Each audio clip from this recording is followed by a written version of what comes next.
A cold, damp March morning in 2024 began with a quiet upheaval in Newport, Oregon. 5 unmarked police cars silently lined up in front of the Coastal Elementary School bus depot. Thick fog enveloped the yellow buses, still bearing the night's dew, and a few maintenance workers paused as officers in tactical vests dispersed around the area. Inside one of the buses, 42-year-old Lewis Tanner was sipping his morning coffee, a habit he'd maintained through years of being a diligent driver, a polite neighbor, and a respected father in this small community. A loud knock echoed at 6:48 a.m., causing the coffee cup on the dashboard to tremble slightly. Lewis Tanner, Oregon State Police. We have a warrant for your arrest in connection with the 2006 Hensley murder case. Officers later recounted that Tanner's hand shook slightly as he set the coffee cup down, but his gaze remained strangely calm, as if for the past 18 years he had lived with that secret and had always known that one day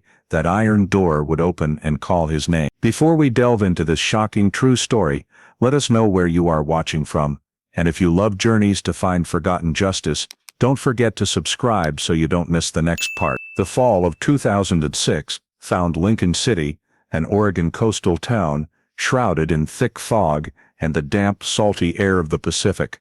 On a late weekend evening, the small roads along the coast were sparsely populated, with only yellow lights spilling from the wooden houses along the hills. At the end of a quiet street, the Hensley family home was lit up as usual, but the atmosphere inside was so unusually quiet that it caught the neighbors' attention. Laura Hensley, 41, an administrative assistant at a local clinic, usually returned home on time, cooked dinner, and ate with her 17-year-old son Ryan before he went upstairs to study. But that evening, the lights in the house stayed on all night with no one seen entering or leaving. Laura's car was still parked in the driveway, the garage door slightly ajar, and the living room curtains swayed gently with the sea breeze. One neighbor on a late stroll recalled that the house seemed too quiet, lacking the familiar sounds of the TV, music, or doors opening and closing. The following morning, as the faint sunlight pierced through the fog, the scene was unchanged. The mailbox was full of uncollected mail, including a few bills from the previous week. The neighbor's dog barked incessantly whenever someone passed the gate, but Laura's door remained unopened. Her sister, who lived 2 blocks away, began to worry. She called her multiple times, the phone ringing at length before cutting off. Ryan also didn't show up for school, and the teacher contacted the family with no response. Late in the morning, the sister drove over to check. The coastal road was soaked after the night's rain, and the wind carried a salty scent, whistling through the pine trees. As she stepped onto the Hensley's porch, the first thing that stopped her was Laura's pair of slippers, neatly placed by the door, and a grocery bag still hanging on the doorknob. The front door was slightly ajar, but no sound came from inside. A cold, damp smell wafted through the gap, like that of an abandoned house. She gently pushed the door open, called her sister's name, and then called for Ryan. Still no answer. From her position on the porch, she could see the living room in disarray. A chair tilted, a tablecloth askew, and a glass of water spilled next to it. There were no obvious signs of a break-in, but the silence sent a shiver down her spine. Sensing something was terribly wrong, she backed onto the porch, took a deep breath to steady herself, and pulled out her cell phone. Her fingers trembled as she dialed the Lincoln City Police Department. At the Lincoln City Police Department headquarters, the duty phone rang amidst the soft noise of rain falling outside the window. Sergeant Paul Kramer, the morning shift officer, picked up the woman on the other end, her voice trembling, reported that her sister and nephew were missing, and the house door was open but no one answered. Sensing the urgency, Kramer quickly wrote down the address and notified the nearest patrol unit. Within minutes, 2 police cars with flashing lights left the parking lot, heading toward the coastal residential area, where the Hensley family's wooden house stood isolated at the end of the street. When they arrived, the sea fog still covered the entrance, and the house appeared faint under the pale yellow light. The front door was slightly ajar, the living room light was still on. Laura Hensley's car was neatly parked in the driveway, its rearview mirror covered with a thin layer of salt. There were no signs of forced entry or lockpicking. Inside, the grocery bag was still on the kitchen counter. Some food items were damp from the cold air, A glass of water was spilled next to the sofa, and the landline phone lay silent. The house had the feeling of being abruptly abandoned. Everything paused mid-action.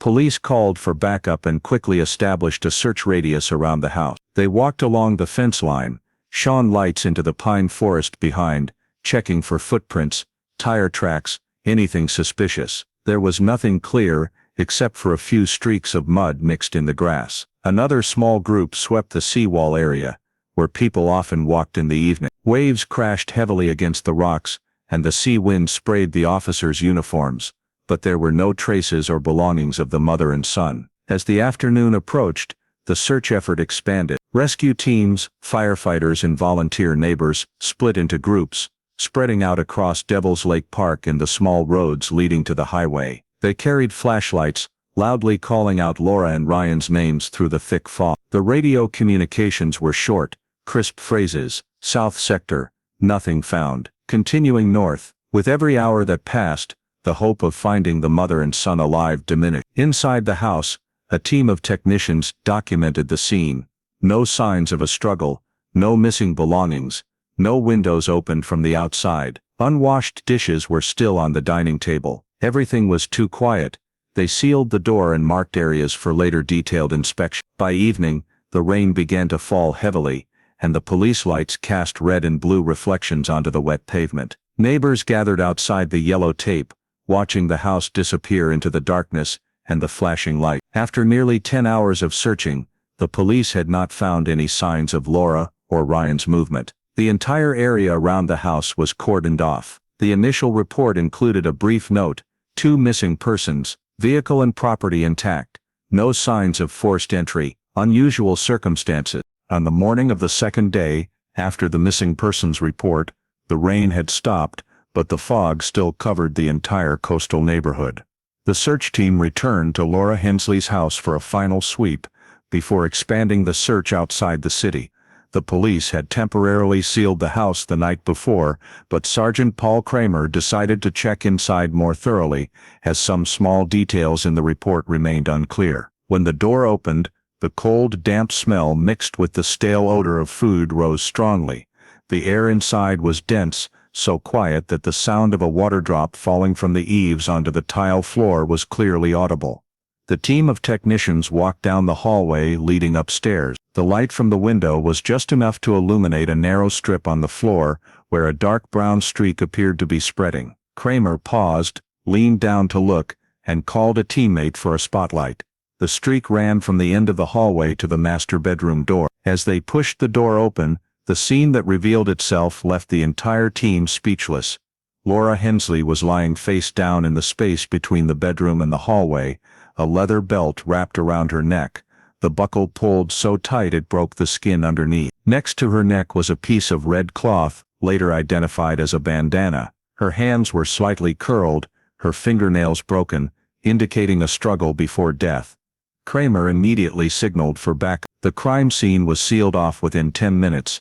Officers erected yellow tape, blocking access to the house. When the second forensic team arrived, they began to sweep the entire upper floor. A young officer found Ryan Hensley at the end of the hallway, where the wooden steps led up to a small attic area. His hands were tied with fabric cords, his head covered with a transparent plastic bag, which was further covered by a gray jacket. The plastic bag was tightly secured around his neck with an electrical cord. There were no stab or gunshot wounds, only bruises around his neck and cheek. At his feet there were a few minor scratches on the floor, a sign that Ryan might have struggled before suffocating. As the entire team paused to document the scene, the only sounds in the house were the small clicks of the forensic camera and the scratching of pens on notebooks. The scene showed no signs of forced entry.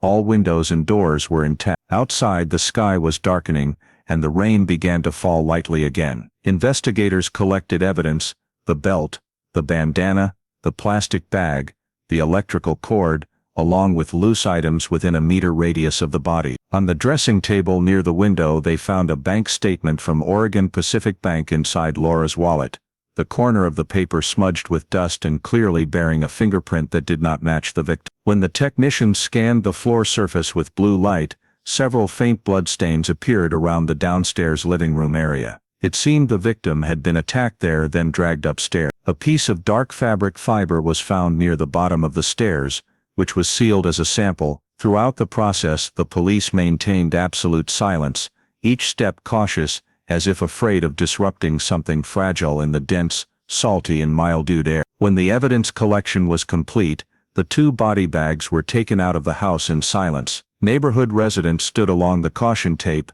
no one speaking, only the sound of the sea wind and the police radio command. The Hensley house with the residual yellow light in the living room now became Lincoln City's first major crime scene in many years of peace. In the brief report at the end of the day, Sergeant Kramer noted, 2 bodies discovered in the same house. Female victim died from strangulation with a soft object. Male victim died from plastic bag asphyxiation. Scene sealed, pending forensic determination of detailed cause of death. Outside, the rain grew heavier, washing away the police car tracks on the road. The entire neighborhood fell silent, and as the vehicles carrying the bodies departed toward Salem, the coastal pine forest remained shrouded in white fog, as if it had just swallowed 2 lives without yet offering any explanation. Thick fog still blanketed the small neighborhood when the Oregon State Police forensics team arrived in Lincoln City. Strong gusts of sea wind caused the police tape in front of the Hensley house to rattle. The specialized vehicles parked close together along the curb, their flashing lights reflecting on the wet road. From outside the gate, the wooden house appeared faint in the pale morning light, quiet as if forgotten amidst the cold, salty air. Forensics team leader Herb Dalton led the team inside. The house was exactly as it had been the night before, quiet and suffocating. Each room was photographed, every corner marked with numbered cards. Dalton demanded a full scene video recording before anything was touched. The flashlights constantly illuminated, reflecting on the dark brown dried blood streaks along the floor and the staircase handrail. The air was thick with the smell of metal and chlorine, a familiar scent indicating someone had attempted to clean up with bleach. The technicians sequentially collected evidence: the brown leather belt wrapped around Laura's neck, the red bandana with a few strands of hair attached, the plastic bag covering Ryan's head along with the black electrical wire. Each item was photographed, coded, and carefully sealed. On the dressing table, they found Laura's wallet containing the Oregon Pacific Bank receipt. A strange fingerprint was clearly visible on the corner of the paper. Dusting powder was sprinkled as fine as mist, the ridgelines appearing sharp under the blue light. Dalton marked this exhibit as the first priority to be sent to the testing center. The final report was completed late in the day. Doyle sat in her small office, looking out the foggy window.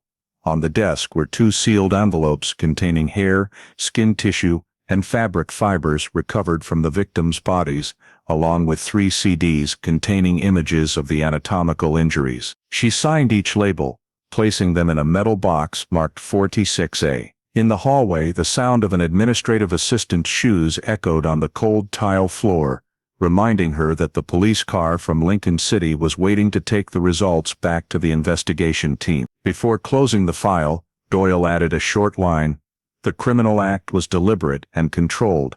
The perpetrator is highly likely to be known to the victims." The scene and the victims' bodies show post-mortem intervention. She removed her gloves, carefully folded the logbook. Outside the window frame, the Oregon sky was dull gray, fog covering the parking lot. The cold numbers in the just-completed medical report now said it all. The 2 deaths were not an accident, not an impulsive act, but a complete plan, executed in silence, by someone who knew the house and the 2 people inside it better than anyone else. When the autopsy results were transferred back to Lincoln City, the investigation team officially entered the phase of reconstructing the entire sequence of events of the case. On the work table in the temporary police station conference room, the crime scene photos were spread out, each picture numbered in red pen: body positions, fingerprints, evidence, wiped blood traces, and the house diagram. Lead investigator Lieutenant Herb Dalton stood before the board, circling each detail and connecting them with white chalk lines, trying to find the logic among those disparate pieces. The first hypothesis put forward was a robbery turned into murder. The arrangement of the pulled-out drawers and the cluttered items in the living room could be interpreted as signs of a burglar who was discovered and acted out of panic. But the problem lay in the fact that nothing of value was missing from the house. Cash, jewelry, credit cards, and even the victim's wallet were intact. Dalton quickly crossed out a line: no property motive. Furthermore, the perpetrator staying at the scene long after the crime and cleaning up indicated they were calm and knowledgeable, rarely seen in typical burglary cases. The second direction, an acquaintance committing the crime, seemed more plausible. The door was not broken, the hinges were not damaged, and there were no signs of forced entry. Only trusted people could enter the Hensley home so naturally. The way the victims were killed, strangulation, no weapons used, is often associated with emotional motives or a personal relationship. Dalton reviewed Laura's contact list: colleagues, neighbors, friends, and old acquaintances. More than a dozen names were circled, but none had a clear motive. A few even had solid alibis.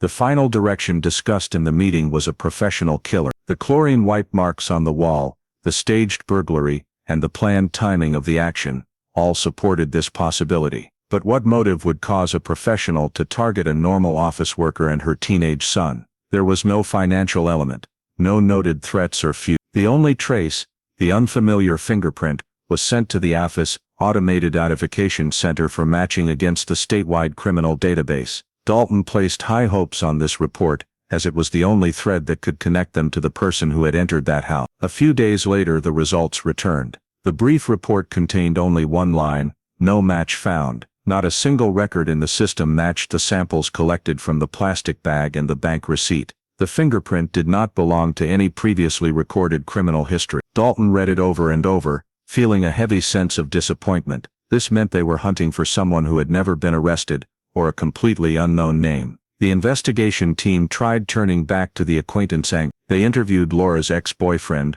Richard Nash, who had been in a past relationship. Nash claimed they had broken up months ago and were no longer in contact. He had an alibi on the night of the murder. He was in Portland with friends. Nothing proved his statement was false, but Dalton still had his fingerprints taken for comparison. Result: no match. Once again, every turn led back to the starting line. Investigators spent weeks checking all service contracts in the area: electricians, painters, delivery personnel, anyone who might have entered the Hensley home. The list narrowed down to a few people, but none were suspicious. There were no traces of strange tire tracks, and no one heard any noises on the night of the murder. Even the neighbor's dog did not bark. This proved the perpetrator was not unfamiliar with the neighborhood. In the end-of-month summary meeting, Dalton looked at the city map with a red circle around the Hensley residence.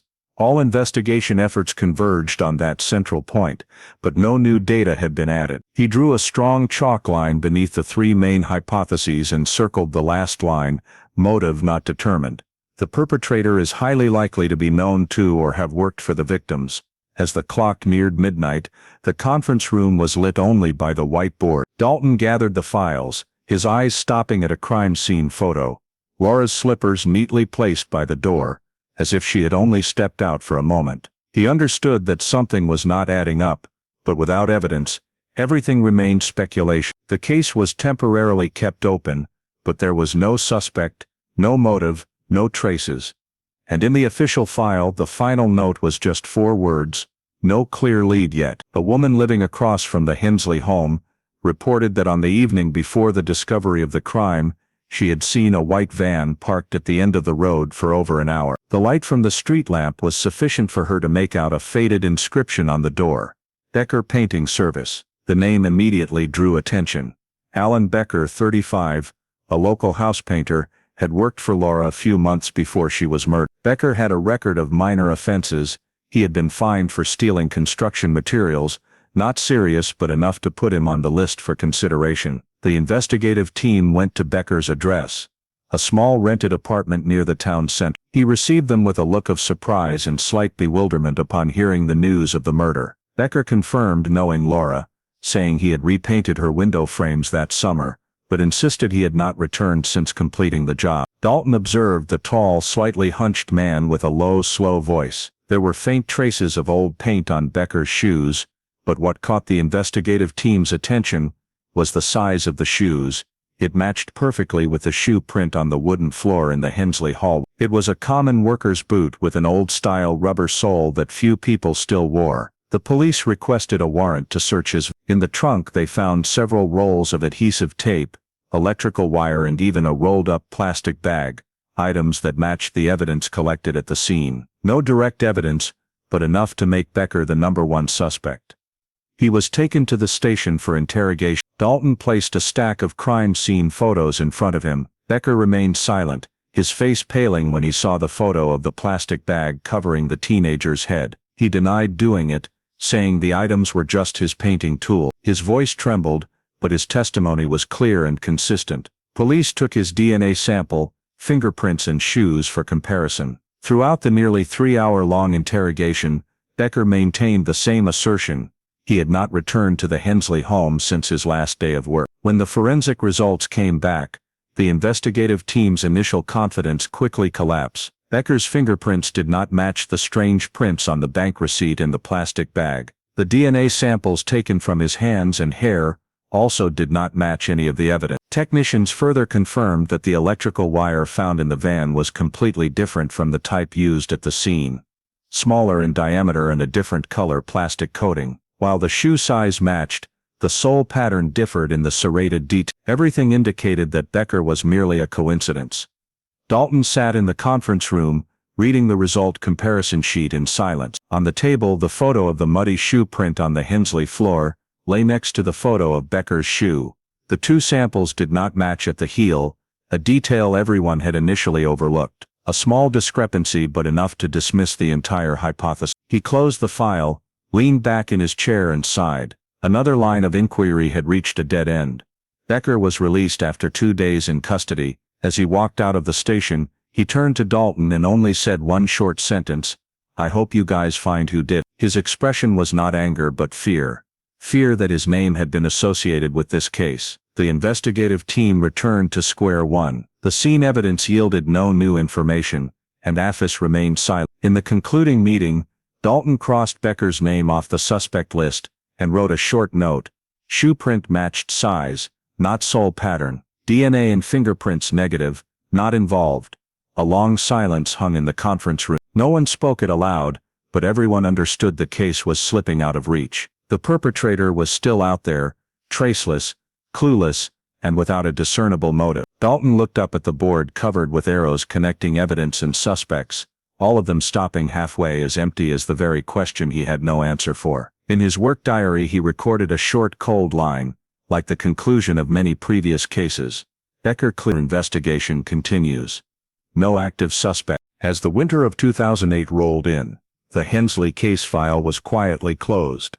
After more than 2 years of fruitless pursuit, the Lincoln City Police Department was forced to accept the reality that they had no viable leads left to follow. Every sample collected, fingerprints, DNA, hair, fibers, had been sent to the state lab, but returned with the familiar conclusion: insufficient information for analysis, suspect not identified. In the investigation center's file cabinet, the thick binder with the red label Hensley Homicide was placed in storage under Code 4. A handwritten note in black ink on the cover read, "Closed pending further evidence." Laura and Ryan's house remained sealed for a few more months before being returned to distant relatives. It was subsequently sold to various owners, gradually becoming just another address in the eyes of new residents. For the investigating force, the Hensley case was a bitter failure, a file opened and then folded shut, existing only in the memory of a few people who had participated. Dalton retired at the end of the year,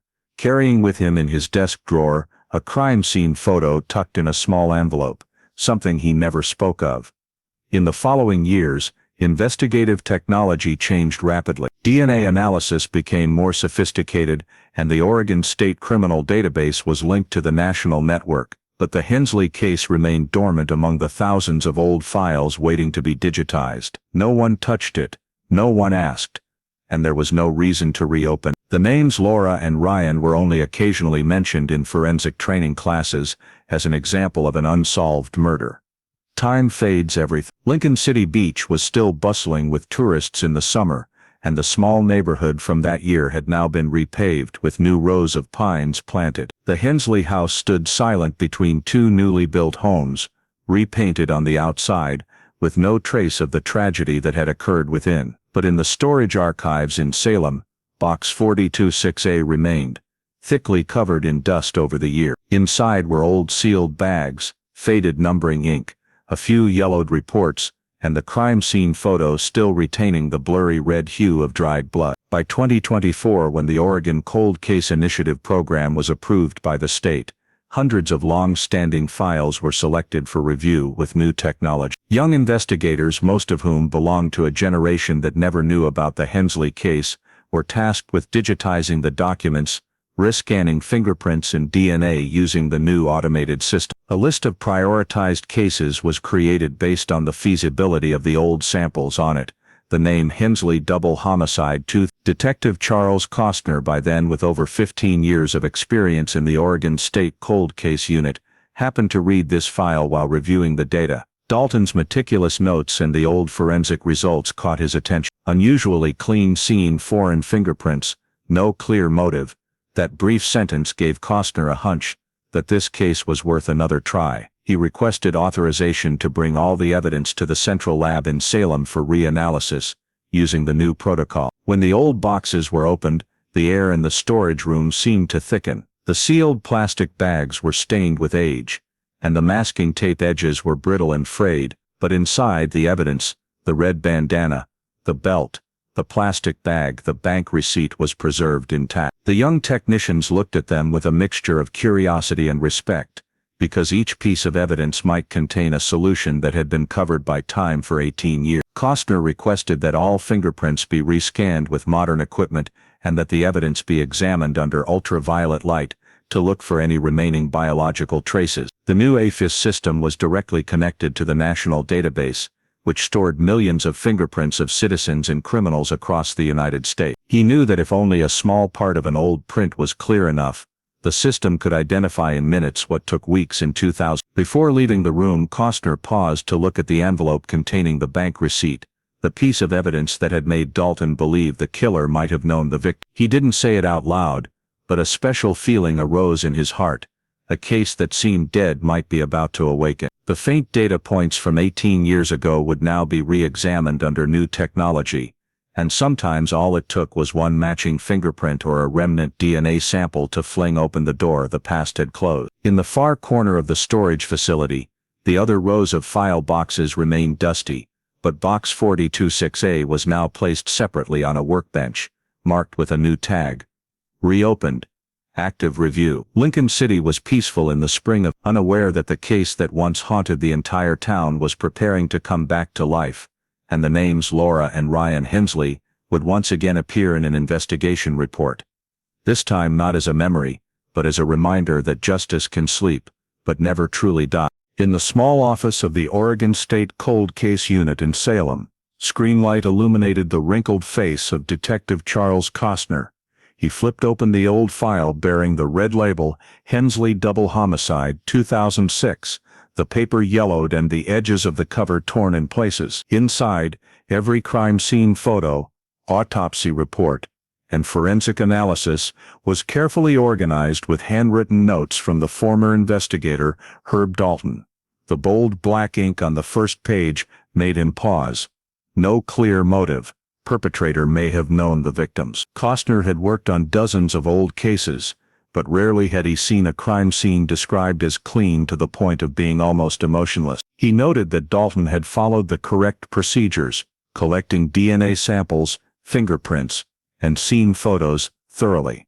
It was just that at the time the technology was not capable enough to find what was hidden beneath the layer of data. Now, with the newly updated National AFIS technology, he knew it was time to try again.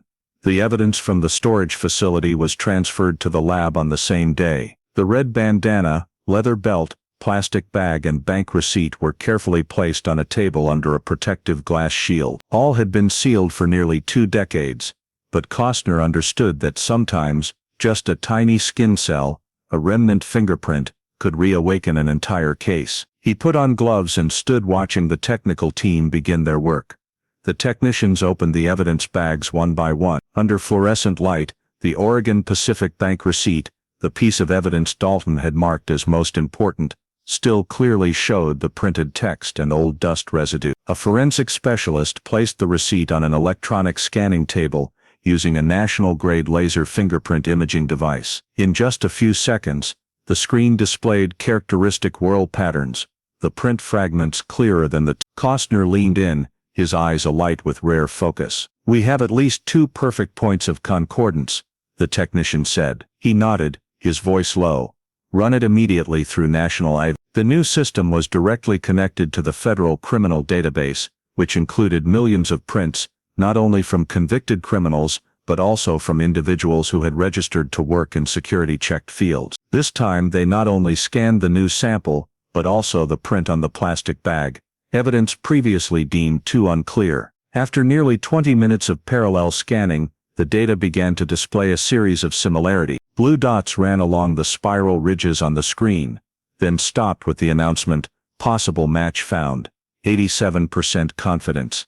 Costner stood up straight, his gaze fixed on that line. "Who is it?" he asked, his voice hoarse. The technician quickly manipulated the system, opening the excerpted file. The partial fingerprint matched the data for Lewis Tanner, 42, residing in Newport, Oregon. Tanner had submitted a job application to be a school bus driver in 2022, and his fingerprints were stored in the civilian database. Avis automatically compared the 2 samples and produced a high level of similarity between the print on the 2006 bank receipt and the sample from Tanner's file.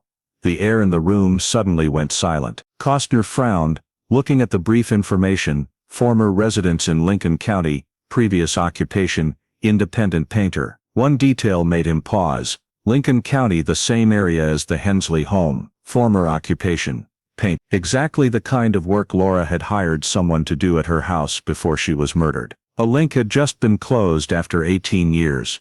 Costner sat down in a chair, quickly jotting a few lines in his notebook. He remembered Dalton's words in the final report: the perpetrator likely worked for the victims. It seemed his late colleague had been right. It just took nearly 2 decades for technology to be strong enough to confirm it. To be sure, he requested that all evidence be rescanned using alternate light source, ALS. When the blue light shone across the fabric of the bandana, a faintly reflective area appeared at the edge, a sign of dried biological fluid that could not be detected. The technical team collected a sample with specialized swabs and sent it to the DNA analysis room. "We can compare it directly with Tanner's," Costner said. "If we're lucky, this will be the final piece of the puzzle." That evening in the dimly lit office, Costner sat alone in front of the new investigation board. He repinned the map of Lincoln City, circled the Hensley home address, and drew a line connecting it to Newport, where Tanner was living. Next to it were the photos of the evidence: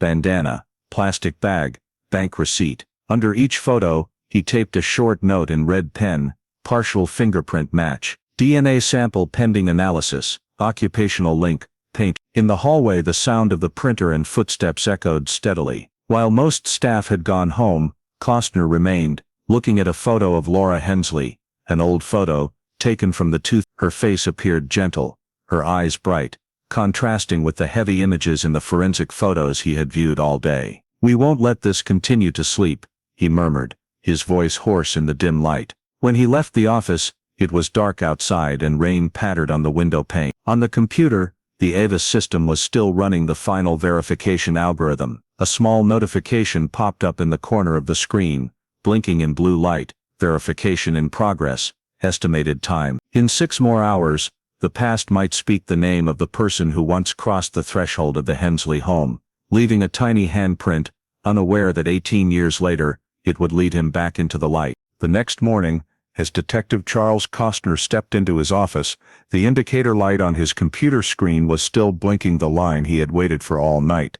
Match confirmed. The National EFIS system had completed its comparison, confirming that the fingerprints on the Oregon Pacific Bank receipt and the nylon bag recovered at the Hensley house scene were an absolute match for Lewis Tanner, 42, a resident of Newport, Oregon. Costner stood silently for a few seconds before the screen, the blue light from the monitor reflecting on his face. After 18 years, a small print on an old piece of paper had finally called out a name. He printed the report, turning through the pages. Tanner was born in 1982 and had an employment record in the civil system, a school bus driver for Lincoln County, who had undergone a background check and fingerprinting upon hiring. The file also noted that he had worked as a freelance painter in Lincoln City between 2004-2007, taking on short-term home repair contracts.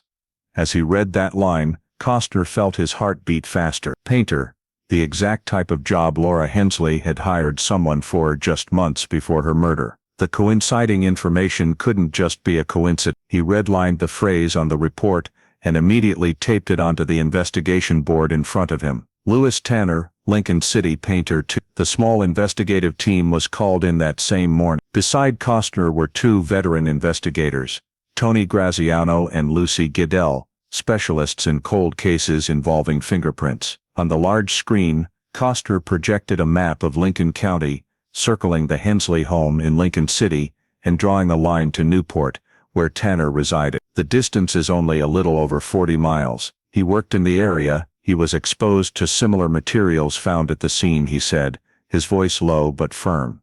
Does he have a criminal record? Graziano asked. Costner nodded. Tanner had been arrested in 2003 for minor drug possession, received probation, and then left Lincoln City for Newport. No history of violence, no further indictments. A seemingly normal man, a background clean enough to arouse no suspicion. But that was exactly what made him dangerous. Someone who knew how to live quietly for almost 2 decades, harboring a secret no one had uncovered. The team began to cross-reference information about Tanner: address, workplace, personal vehicle, bank account. He lived with his wife and young daughter in a suburban Newport home, went to work regularly, and neighbors described him as polite, quiet, friendly. Everything appeared suspiciously normal. No one could imagine the man who drove students every day had once stepped inside the Hensley home on that rainy night. Costner reopened the crime scene images. The fingerprints on the bank receipt and the nylon bag were both from the right hand. A sign of a right-handed person, like Tanner. The bandana also had unexamined gray hairs, matching the suspect's current hair color. Each small detail began to click into place, like the final pieces of a puzzle that had lasted far too long.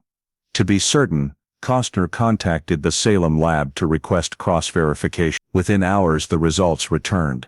The match between the old sample and the new sample was 100% at 13 unique ridge characteristics, higher than the federal standard for indictment. There was no longer any doubt. Lewis Tanner was the person who had left his prints in Laura Hensley's house that night. Costner leaned back in his chair, sighing, half relieved, half burdened. Every investigation he had ever worked had this moment. The moment when the truth began to surface, yet brought with it a bigger question. Why? What was Tanner's motive? Why did he kill 2 people he once knew, and then live in peace for 18 years? That afternoon, he and Graziano drove to Newport. Through the car window, the rows of pine trees along the road appeared.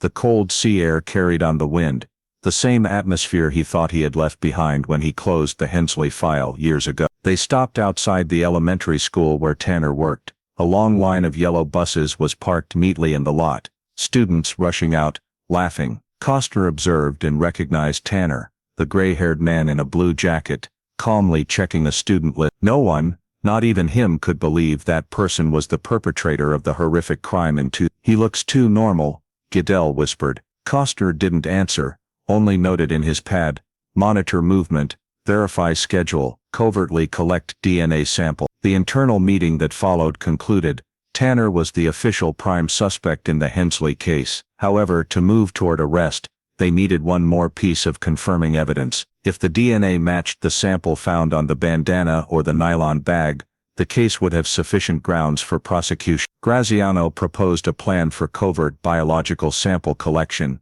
We won't approach him directly, only collect discarded samples, cigarettes, a coffee cup, anything he throws away. Costner nodded, knowing this was the critical next step. As night fell over Salem, the investigation board in Costner's office had a new line written in bold red pen: Lewis Tanner, Newport, or primary suspect.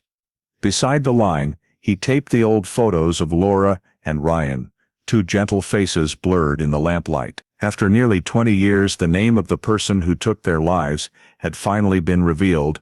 Not a stranger, but someone who had once crossed their threshold, done small work, and spoken ordinary pleasantries. And precisely because he was so ordinary, he had vanished into the crowd, until an old fingerprint from a bank receipt pulled him back into the light.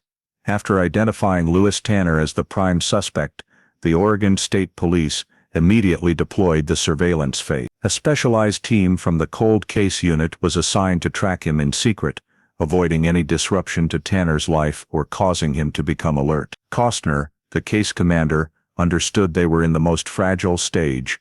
A small mistake, an ill-timed glance, could cause the suspect to disappear before they could secure the DNA evidence needed for indictment. That afternoon, two investigators, Tony Graziano and Lucy Goodell, were dispatched to Newport. They chose an unmarked gray SUV, parking 2 blocks from Tanner's home, in a position that allowed them to observe the entire front yard entrance. The house was in a quiet residential area, white wooden walls, a small yard with a rose trellis by the door. Every morning, Tanner appeared on time, 6:45 a.m., wearing his county bus company's blue jacket, stepping out, taking a drag from a Marlboro, and getting into his personal car to drive to the bus depot 5 minutes away. His routine was precise, almost mechanical. Throughout the first week, Graziano noted that his schedule was almost unchanged. He went to work regularly, came home on time, occasionally stopping at a convenience store on the way back for coffee or cigarette. In the evenings, Tanner often sat on the porch, reading the newspaper, the warm light from the living room reflecting onto his graying hair. A normal middle-aged man, polite to neighbors, greeting pedestrians, no signs of fear, no indications of guilt. But this very normalcy made Costner even more certain he was the man they were looking for. Goodell noted the first significant detail on the 8th day. As Tanner left the door in the morning, he stood looking around for a long time before getting into the car, his eyes sweeping both sides of the street, as if checking for surveillance. The gesture was fleeting, lasting only a few seconds, but it was enough to put the whole team on alert. That same day, he changed his route to work, choosing a road that looped through downtown Newport, adding a solid 15 minutes to his commute. A small action, yet in police work, it could be a sign the suspect was beginning to suspect something. Costner decided to shorten the passive surveillance period, moving to active tracking, collecting biological samples in the natural environment. The goal, obtain DNA without direct contact. Graziano and Goodell began to shadow Tanner at public places. One afternoon, he stopped at a roadside coffee shop. Graziano sat 2 tables away, pretending to read a newspaper, recording every gesture, how he held his cup, wiped his mouth with a napkin, and left it on the table. But when the employee came to clear the table, Tanner unexpectedly gathered both the napkin and the cup, carrying them to an outside trash can, and discarding them himself. A small action, but it was repeated over the next few days. It seemed he had a habit, or an instinct, not to leave any personal items behind. On the 11th day, Goodell discovered a crucial detail. Every morning Tanner smoked before getting into his car, and he usually flicked the cigarette butt onto the flagstone pathway right in front of his gate. This was the perfect opportunity, but to collect it legally, they needed a cover reason, something that allowed them to approach without suspicion. Graziano proposed a plan, posing as a couple looking to buy a house in the area. Tanner's house was listed for sale on a local classified ad site, a perfect, unplanned opportunity. While waiting for the plan to be authorized, surveillance continued. Tanner lived with an obsessive adherence to rule. Monday to Friday, he worked. Saturday, he mowed the lawn and washed his car. Sunday, he took his daughter to church. No one had ever seen him in intimate contact or meeting any strangers. A neighbor described him, "He's kind, but he never invites anyone in. He likes to be alone." Costner believed this secretive habit was not random. He was controlling his environment, the way someone who had something to hide would. The police also checked his bank records, credit cards and phone. No suspicious transactions. Everything was clean, too clean. On the evening of the 13th day, while Costner was meeting with the team via video, Graziano sent a short video clip. Tanner was sitting in the empty bus, smoking, looking out the window. Goodell whispered in the video, "He has a habit of holding the cigarette with his right hand. The fingertip is calloused, with old paint residue." A seemingly small detail, but it caught Costner's attention. Right hand. The fingerprint on the bank receipt in 2006 was also from the right hand. Paint residue, a remnant of his old profession. The pieces were fitting together, bit by bit. After nearly 2 weeks, the team had a detailed surveillance report in hand. Tanner leaves the house at the same time every day, stable routine, no contact with friends, no social interaction. Maintains the habit of smoking outside, discarding the butt in the same spot. Shows signs of alertness when moving. All were sent to Costner, along with the proposal for final action. covert collection of DNA via the cigarette butt. He signed the authorization that night, his voice low as he spoke to his two colleagues, "Keep it clean.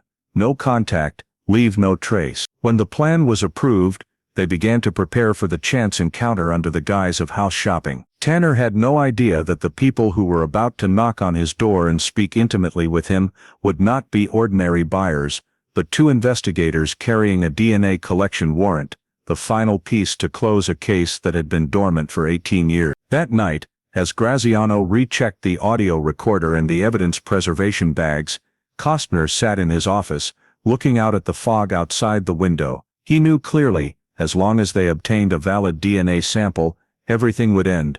No more suspicion, no more conjecture, only evidence. In silence, he wrote the final line on the investigation board, hanging on the wall. Stage next. Covert collection. Objective. Tanner DNA match.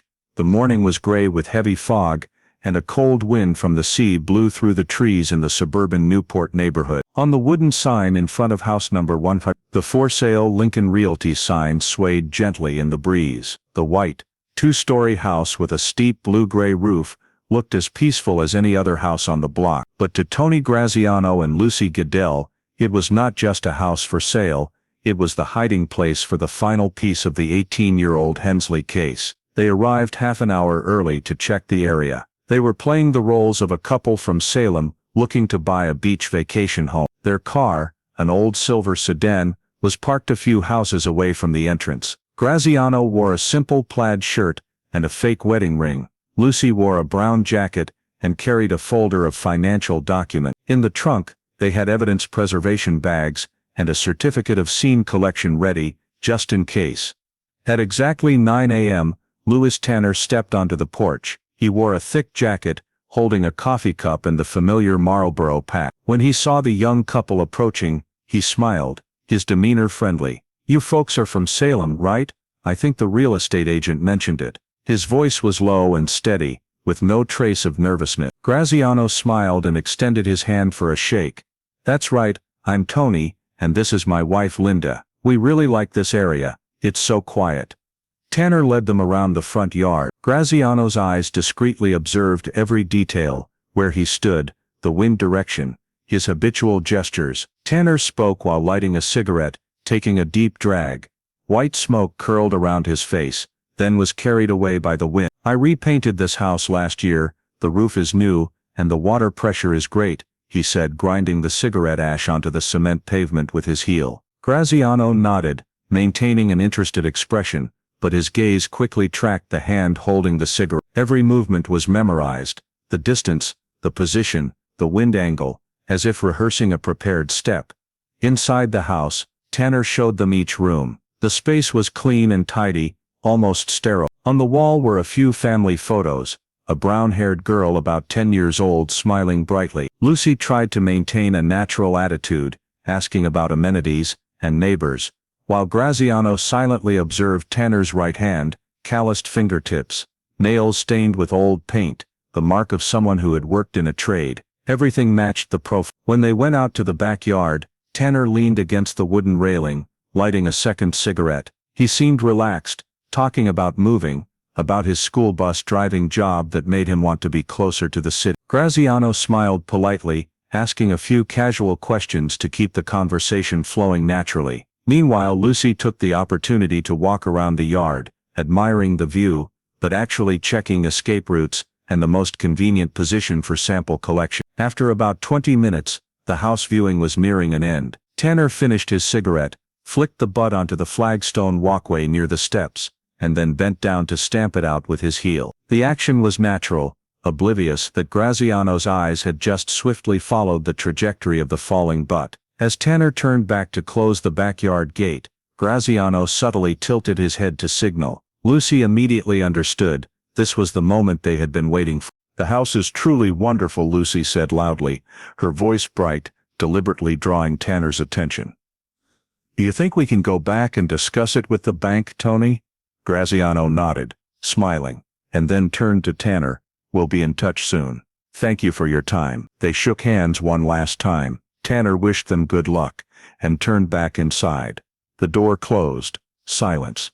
Only the rustling of the wind and the smell of cigarette smoke lingered on the porch. Graziano backed away toward the walkway, pretending to bend down to tie his shoelace, while Lucy scanned the surroundings as a lookout. His fingers quickly slid between the stones, picking up the still damp cigarette butt, gently clipping it into the specialized plastic bag, and sealing it shut. Every movement was so smooth that anyone watching from afar would only think he was bending over to adjust his laces.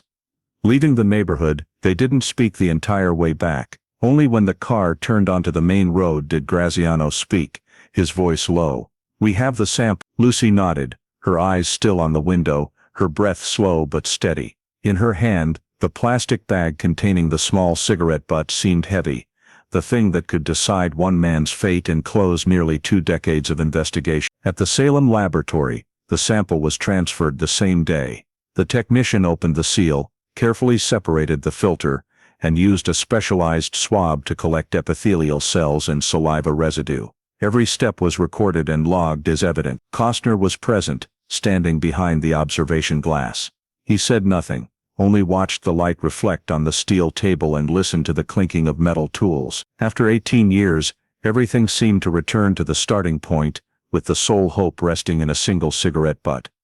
When the final DNA sample was loaded into the analyzer, the familiar words appeared on the screen. Processing sample, estimated time. Costner looked at his watch. If they were lucky, they would have the results tomorrow morning. He took off his glasses, rubbed his eyes, and then turned to Graziano and Guidel standing nearby. "Well done," he said quietly. "The rest is up to science." The three left the lab in silence. Outside, the sea fog returned, covering Salem in a cold gray. Somewhere a few miles away, Lewis Tanner was likely still driving the school bus, taking the children home, completely unaware that with one unconscious flick of his hand, he had left behind the final. The following morning, the Salem Forensic Laboratory was lit up earlier than usual. Inside, the centrifuges and genetic analysis systems had been running all night. On the screens, the DNA chromatograms appeared as parallel blue and red wave lines, cold numbers carrying the weight of a guilty verdict. The lead technician stepped out of the machine room, holding a stack of freshly printed reports. The first line was in bold.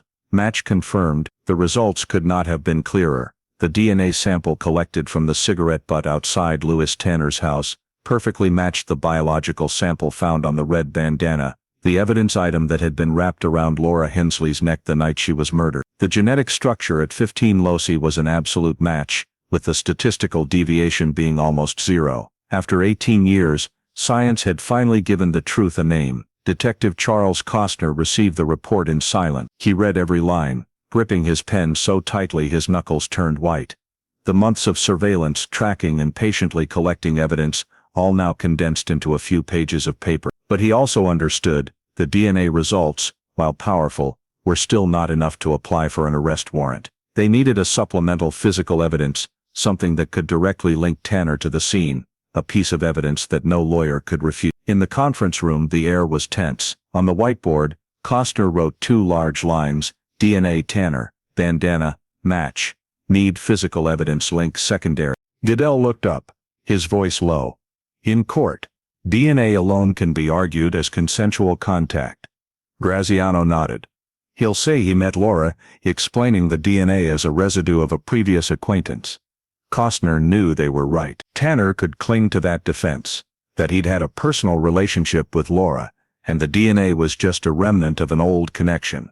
If they did not have a secondary piece of evidence, the case risked being prolonged, or worse, collapsing at trial. He reopened the old documents, reviewing the list of evidence from over 20 samples were listed, most of which had been tested. But in the final line, he noticed a small overlooked item. Piece of dark fabric, unconfirmed source, sample. The report noted that this sample had been collected from the stair railing near Ryan's body, but lacked sufficient material for analysis at the time. Costner's investigative instinct told him, this might be the chance. He requested the archives to immediately transfer the sample to Salem. While waiting, the team continued to review Tanner's behavior, reinforcing the surveillance file. He was still going to work as normal, showing no unusual signs. That only confirmed Costner's belief that Tanner was completely unaware of the net tightening around him. That afternoon, when the old piece of fabric was brought in, The forensic technician carefully opened the sealed bag. Under the light, the fabric was smaller than the palm of a hand, dark and stained. On the surface was a thin gray hair, lightly adhered to the threads. The room fell silent. Graziano leaned in quietly saying, "If that's his hair, we have everything." Costner only nodded. He had learned that in this job, the biggest pieces of evidence were always found in the smallest detail. The hair sample was immediately put through the DNA analysis process, the type of testing used for old, highly degraded samples. The results were expected in 3 days. During that time, Costner prepared the file to request a temporary arrest warrant, awaiting final confirmation. Every evening, he reviewed the photos of Laura and Ryan, two faces that had become the motivation for the entire investigation. Each piece of data was no longer just a number, but a puzzle piece connecting a story that had never been fully told. 3 days later, when the phone rang in his office, Costner almost knew the answer beforehand. The technician's voice came through the line, calm but definitive.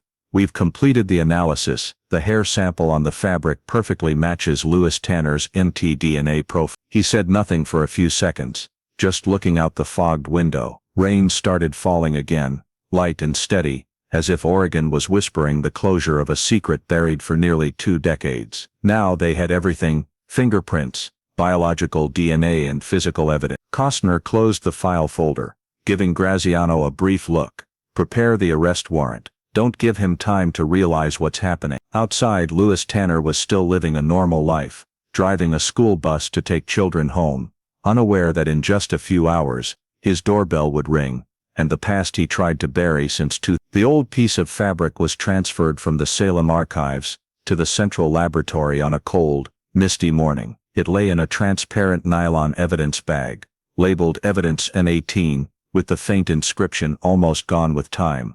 Collected from stair rail. For nearly 20 years no one had touched it. A small, seemingly worthless piece of evidence, overlooked among hundreds of other pieces in the Hensley case. But for Detective Charles Costner, it could be the final missing piece. He stood behind the anti-static glass panel, watching the forensic technician carefully open the seal. The fabric was only the size of a palm, dark and brittle, possibly a piece of an old shirt or scarf caught when the killer moved past the railing. When the UV light swept across it, a thin gray hair shimmered, lightly stuck to the edge of the fabric. No one spoke, only the steady whir of the scanner echoed in the room. Costner bowed his head, quietly saying to himself, "Don't make me wait another 18 years. The mtDNA analysis procedure began immediately. The hair root was separated, and mitochondrial DNA was extracted, a specialized method for samples that are very old or degraded. The technician worked meticulously, recording every step in the log. When the slide containing the sample was placed into the analysis chamber, the indicator light turned green, signaling the sequencing process was underway. The waiting time for the results was 3 days. But for those who had been on this case for nearly half their lives, those 3 days felt like a decade. During that time, Costner did not leave Salem. He brought the entire case file with him, sitting alone in the small office, every evening, looking at the faded crime scene photos. The picture of Laura lying at the threshold, her belt wrapped around her neck, still gave him chills even though he had seen it hundreds of times. He recalled the words of Herb Dalton, the first investigator, now deceased. "The killer understood the scene, might have known the victim." That note now echoed in his head like a prophecy. On the afternoon of the 3rd day, the phone rang. The technician's voice came through the line, definitive and calm. "mtDNA sample complete. Match with Lewis Tanner's genetic profile. Uniformity probability 99. Costner was silent for a few seconds. He looked through the glass window at the hallway, where the faint light was reflecting off the white wall. All the effort, all the long nights with unanswered questions, finally converged in one single sentence. "It's him." He stood up saying briefly, "Seal the prepare the legal documentation." That evening, the atmosphere at the cold case unit office changed noticeably. All team members were present. On the table, the thick case file was open, each item marked with a red pen. Fingerprints matched on the nylon bag and bank receipt. Biological DNA matched on the bandana and the cigarette butt. mtDNA matched on the fabric. 3 independent sources of evidence, 3 confirmations of the same name. Costner presented the file to the representative from the state prosecutor's office. When he paused, the room was silent for just a few seconds. before the prosecutor nodded. "Sufficient grounds for indictment. I will sign the arrest warrant tonight." As the pen touched the paper, Costner felt everything pause for a breath. 18 years ago, the woman died in her own house, and her son was murdered, simply for witnessing the crime. For 18 years the killer lived free, driving a bus to take children to school every day, believing the past was buried, and now with just one gray hair, justice was pulled back. Before leaving the room, Costner turned back to look at the map on the wall, where 2 red dots connected Lincoln City and Newport. The thin line joining those 2 points was now not just a geographical distance, but a thread proving the persistence of an entire investigative team. He quietly nodded, his voice deep and decisive. "Prepare the arrest warrant. Tomorrow morning, we're bringing him in." Outside, the Oregon sky was engulfed in fog, but for Costner, it was no longer a fog hiding guilt. It was the moment before dawn, when the truth was finally about to be brought to light. The following morning, the Newport Public School bus depot was shrouded in thick fog. The rows of yellow buses were lined up straight, windows covered in condensation. Amidst the sound of the sea wind, mixed with a distant car horn, Detective Charles Costner stood by the roadside, watching the figure of the man walking past the 3rd row of buses. Louis Tanner in a blue jacket, holding his familiar paper coffee cup. He had just turned the key in the ignition, preparing for his first school run of the day. From the radio in the surveillance vehicle, Graziano's voice came through quietly, but firmly, "Subject moving towards bus number 22. 3 unmarked police cars immediately moved, surrounding the exit. As Tanner stepped onto the bus steps, a loud voice called from behind, "Louis Tanner, Oregon State Police. You are under arrest on an indictment for aggravated murder." Tanner whirled around, his face briefly stunned, the coffee cup falling to the ground, shattering. For a moment, he stood motionless, then let the keys drop from his hand, his 2 hands slowly raising up. Goodell stepped forward, motioning for him to turn around, cuffing his hands, and clearly reading the Miranda rights in the damp, cold air. Students and teachers had not yet arrived in the area. There was only the sound of seagulls and the clinking of metal as the cuffs whopped. He did not resist, only looking at Costner with an empty gaze. "What is this? Are you sure?" he asked, his voice hoarse. Costner did not answer, simply pulling out the arrest warrant, reading each line again, emphasizing, 2 counts of murder in the 1st degree, Laura and Ryan Hensley. Tanner was silent. For a moment, his eyes narrowed, as if trying to find a loophole in the words, but there were none. Graziano escorted him to the car, while the technical team searched his bus and his personal car parked next to it. Inside the trunk, they found an old map of Lincoln City, with coastal locations marked in red pen, including the neighborhood where Laura Hensley once lived. Also found was a ballpoint pen, with the Oregon Pacific Bank logo, matching the bank printed on the receipt collected at the 2006 crime scene. And in the document compartment, they found a stack of printed emails, forged news reports, titled, "From Laura," sent from the victim's address, several hours after the time she was forensically determined to have died. Costner flipped through each sheet of paper, the ink old and smudged, the IP signature in the bottom corner matching the IP address of the Newport Library, where Tanner had a membership card that year. The final piece of the puzzle closed. He had not only left behind DNA and fingerprints, he had also fabricated evidence, sent emails from the victim's machine to mislead, and then lived peacefully for 18 years, as if nothing had happened. When brought to the Newport police station, Tanner remained completely silent. In the interrogation room, he sat upright, his hands clasped together, his gaze calm to the point of coldness. Costner placed the photo of the bandana, the piece of fabric, and the DNA report in front of him. "It all points to you, Louis," he said slowly. "Fingerprints, bodily fluid samples, hair, everything." Tanner looked at the paper, his lips slightly curving into a faint smile. "DNA says many things, but it doesn't say what I did. I knew Laura. That's not illegal." Costner did not react, just opening the next folder of photos, the Lincoln City map, the bank receipt, the forged email. His voice deepened. "You sent these emails from the Newport Library the morning after." She had been dead for 8 hours before that. The air in the room thickened. Tanner remained silent for a few more seconds, then turned away, his gaze directed at the one-way mirror behind Costner. His posture subtly slumped backward, as if he knew the game was over. Costner stood up, signaling the recording officer. Note in the report, suspect refuses to confess. When Tanner was taken to the transport vehicle, the fog still hung around the parking lot. The scene was quiet. No one in the investigation team spoke. There was only the clinking of handcuffs and the slight breathing of the man being led away. The one who had killed a mother and son on a rainy night, then lived for nearly 20 years in the guise of a model citizen. The car drove away from the depot, leaving behind the rows of fog-covered yellow buses. In the report sent to the Salem office, Costner wrote briefly, "Lewis Tanner arrested this morning in Newport. Physical and biological evidence confirms first-degree murder. Hensley case, status changed.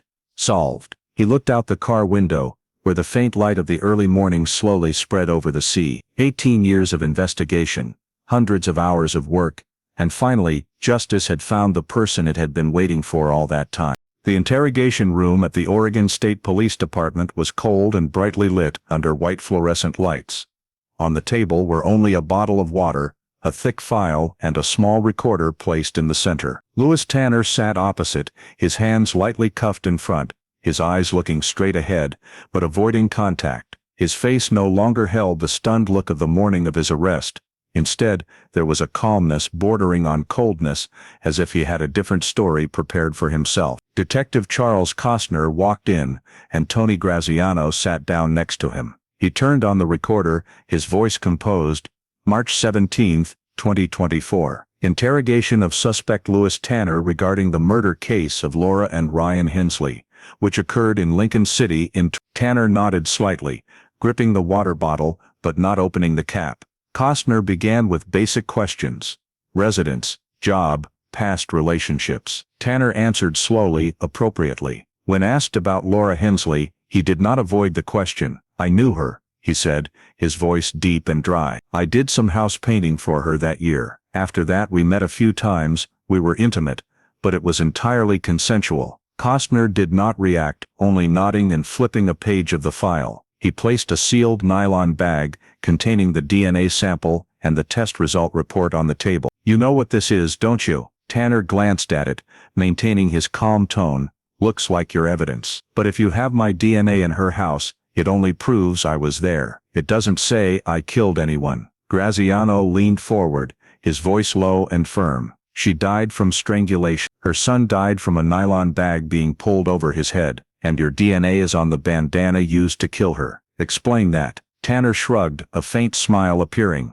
"We were intimate. It could have transferred when I was there. As for what happened after, I don't know." A long silence followed. Costner said nothing, just looking directly at him. His gaze was not that of an angry man, but of one who had waited 18 years to hear that lie. Then he placed another stack of papers on the table, the printouts of the forged emails. "You sent these messages, didn't you?" Tanner looked up, showing a slight hesitation for the first time. Costner continued. "These emails were sent from Laura's account at 8 a.m. on October 7. Forensics determined she died around midnight the night before. The IP address of the computer that sent the email belongs to the Newport Public Library, and at that library, that year, only one person registered a card under the name Lewis Tanner." He was silent. The only sound in the room was the slow ticking of a clock. Costner folded his hands, his voice steady.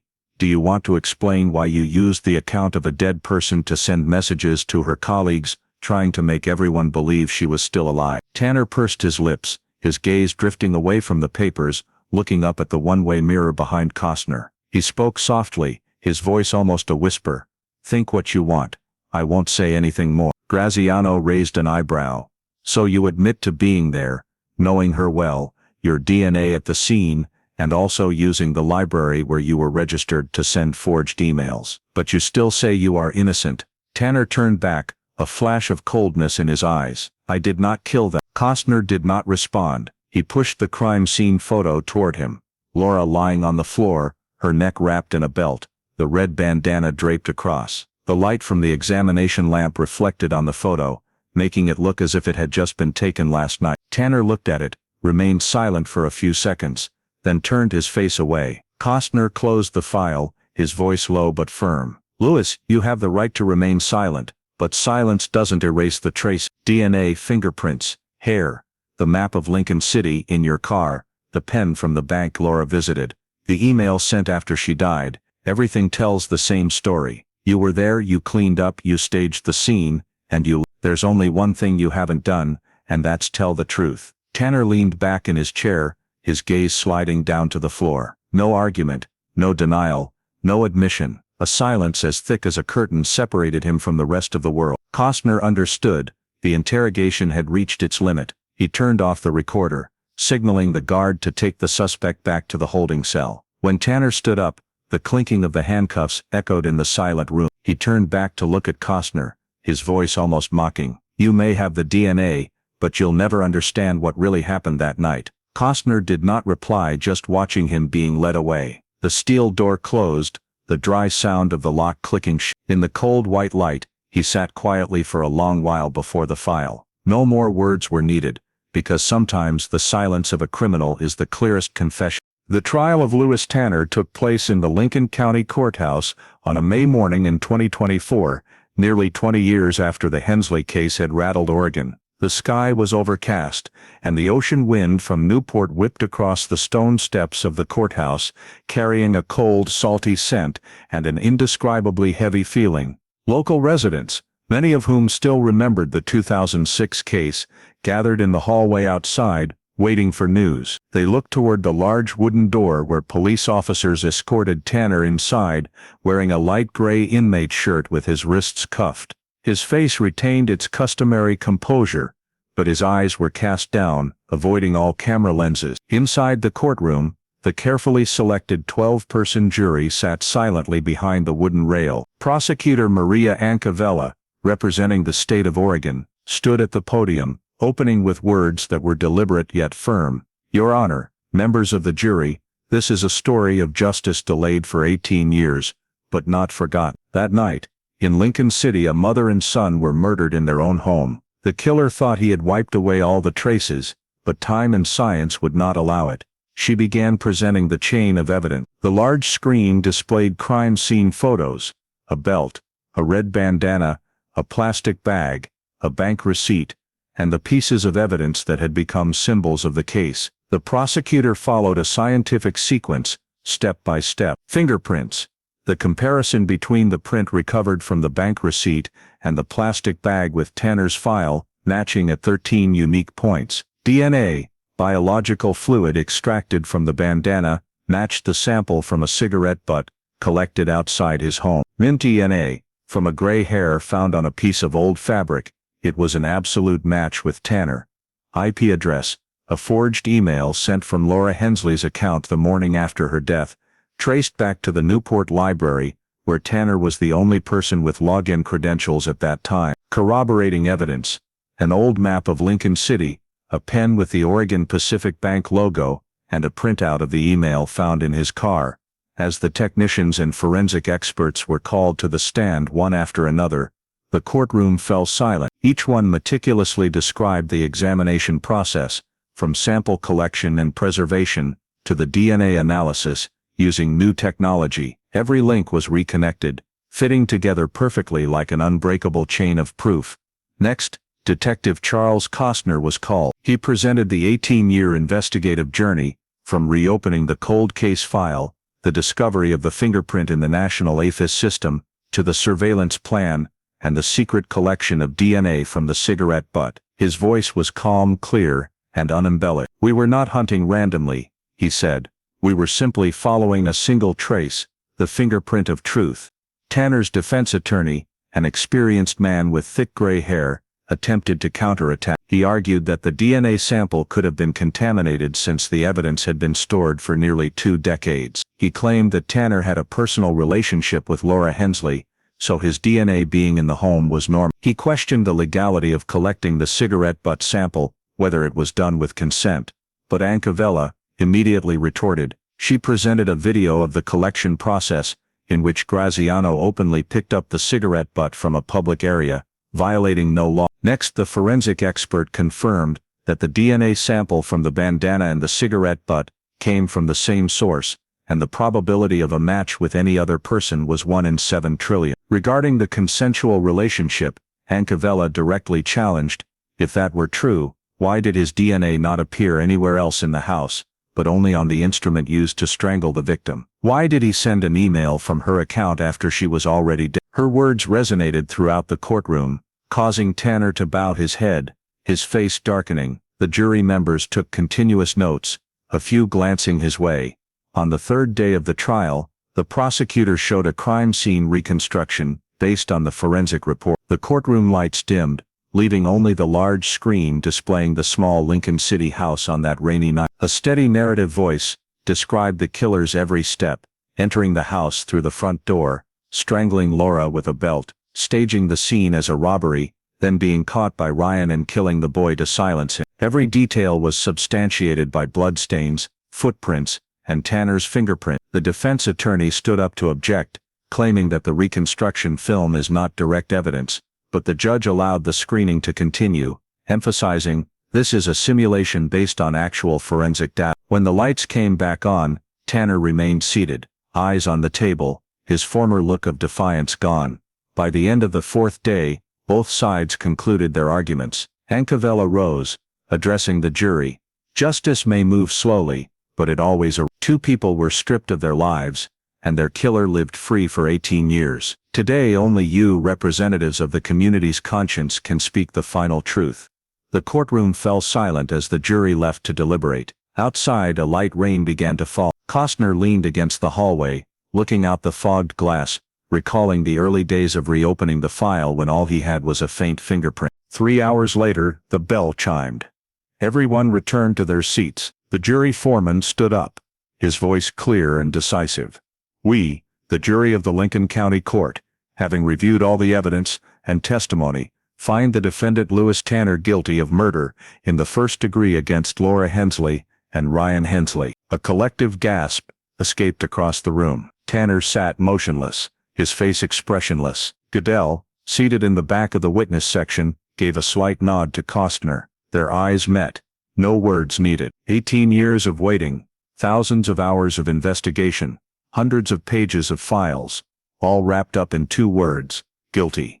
The judge pronounced the sentence, 2 consecutive life sentences, without the possibility of parole. Handcuffs were locked onto Tanner's wrists again, the cold metal clanging through the courtroom. As the police led him away, the prosecutor collected her files, and Costner simply stood watching. There was no sense of triumph, only the heavy silence of justice belatedly served. Outside the courthouse, the rain continued to fall, washing away the dust of time that had settled on a case once thought forgotten. And in the archives in Salem, a red sticker was added to file 426A. The following noon, with the official sentence pronounced and all paperwork complete, Lewis Tanner was transferred from the Lincoln County Jail to the Oregon State Penitentiary. In the transport van he sat still, hands cuffed in front of him, his eyes vacant as he stared through the small rear window. The 2 escort officers did not speak. Outside, the rain fell steadily on the glass, the streaks of water dragging down as if blurring the road ahead. The sentence was clear: 2 consecutive life sentences, without parole, not eligible for temporary release. A neat conclusion after 18 years in hiding. In Lincoln City, the building where the trial took place had returned to quiet. The metal barriers were removed, reporters had left, and only a few residents stood looking at the old sign outside the courthouse, where the name Hensley had just been mentioned for the final time. To them, the case had become a distant memory, but to those in law enforcement, it was the clearest evidence that time cannot conceal the truth. In Detective Charles Costner's small office in Salem, a faint sunlight filtered through the frosted window pane. He was completing the final part of the file, the case summary and final remarks section. Next to his desk was file 426A, now nearly double in thickness, intermingled with new notes, forensic results, court verdicts, and hundreds of evidence photos. Costner turned to the final page, pausing at a line written by Herb Dalton in 2008. Insufficient evidence.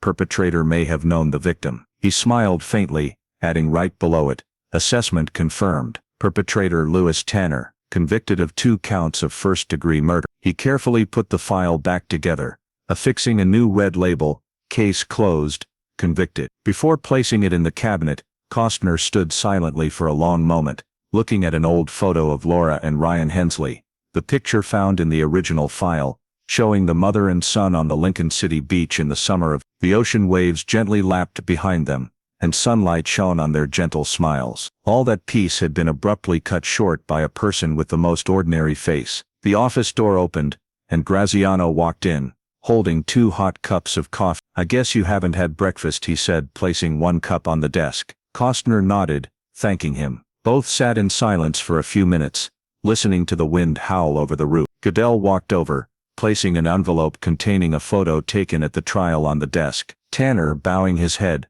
2 officers escorting him down the courthouse hallway, with a silent crowd behind them. "I still can't believe he lived peacefully for so many years," she said. Costner replied slowly, "People can hide their guilt, but they can't hide their traces. We just have to be patient enough to find them again." They both looked through the hazy window pane, where the fog was slowly dissipating, and the afternoon light spread across the Salem rooftop. In the silence, Graziano chuckled softly. "This case is going into the rookie training class, you know that, right?" Costner nodded, his voice hoarse. "If they learn one thing, I just want it to be, never give up. No case is truly closed, only temporarily buried by time." As the clock neared 5, he wrote the final lines in his report: "The Hensley case, resolved after 18 years. Perpetrator convicted of life imprisonment without parole. Advanced forensic technology, coupled with the persistence of the investigating team, brought justice to the victims and their family." Then he signed, stamped, and closed the file. Outside, the sky was gradually darkening. The last raindrops slowly rolled down the window, dissolving into the thin layer of fog. In the filing cabinet, File 40T6A was placed neatly among hundreds of closed cases, its red-labeled cover standing out. Costner stood looking for a long time, then quietly closed the cabinet door, the metallic click of the lock sounding soft yet final, the last sound closing the long journey of a case, once thought to be unsolvable. On the corner of the desk, the photo of Laura and Ryan was still there. The late-day light shone on it, causing the glass frame to reflect a faint gold, like a reminder that justice may be late, but it will always come as long as there are those persistent enough to seek it. In the contemporary American context, the Hensley story reminds us that justice often comes through a combination of a vigilant community, disciplined evidence preservation, and modern forensic technology. In Lincoln City, neighbors quickly noticed the Hensley house lights on all night, and the door ajar, a small but crucial detail, and a relative called 911 instead of trying to clean up or search haphazardly. The practical advice: when you suspect something is wrong, prioritize safety, call the police, and minimize touching the scene. Don't accidentally wipe away a fingerprint on the Oregon Pacific Bank receipt, or drop a hair like the gray hair on the fabric scrap in this case. Technologies like AFIS, DNA and DNA analysis, untangled the 18-year knot, but they only work when evidence is kept intact. On the digital front, Tanner concealed his identity by sending a forged email from the library IP after the victim was dead. This is a reminder to every family about digital hygiene. Enable 2-factor authentication for email, set up suspicious login alerts, and teach children to log out when using public computers. Regarding home security, the case showed no signs of forced entry and a staged robbery. Use smart locks, window sensors, and doorbell cameras. Share a safety plan with loved ones, who is allowed into the house, travel routes, SOS signals. The community can help with very American actions, joining a neighborhood watch, supporting a cold case initiative budget, and keeping home camera data for. Finally, the lesson from Costner and the investigation team is persistence. When the truth is buried by time, persistence technology will restore it. Don't give up. Don't overlook a small detail. A Marlboro butt can change an entire verdict. Thank you for following the story to the end, where justice, though delayed, found its way back after 18 years of silence. Don't forget to subscribe to the channel to explore more cold cases with us, where every small trace can reveal a buried truth.